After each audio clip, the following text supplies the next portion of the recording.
pide este tipo de clases, ¿ah? ¿Ah, sí? Sí, por eso tengo el material. Por ejemplo, mira este de aquí. A ver, one second, one second.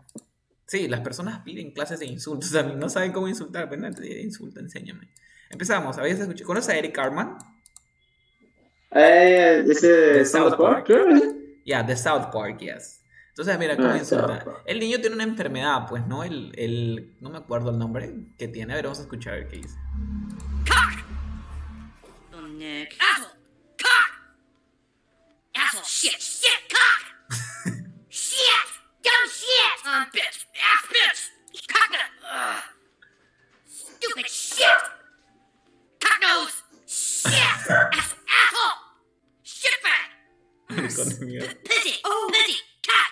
Shit! Butthole! Titties! Balls! Cocksucker! Shithead! Asshole! Mexican stinky balls! Faggot! Shit!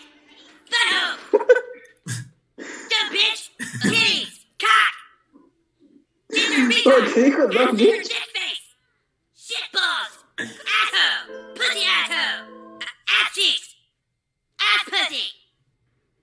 Dick tits! Shit! Asshole! Spooge! Balls! Bloody vaginal belch! Ah, Tampon! Tampon dick shit! Cake! Don't push me, asshole! Some ass! Ass! There's piss! No! Say ass! Ass! Crap-filled vagina! Piss! Ass! Ah, shit! Cock! Ass! Piss in the ass! Douchebag! Dickhead! Shit, douchebag! Fat Jew! ¿viste la expresión douchebag? Ajá. Shit! Piss! My ass barf! Sneeze! Titty spray! Surprise, fat ass! Yeah, entonces si quieres platicar tus insultos, sabes que en South Park vas a poder encontrar un montón, ¿ok? Ese capítulo se Yeah. mate de risas porque el chico tiene una enfermedad, pues no me acuerdo cómo se llama la enfermedad, pero él no puede evitar decir las groserías.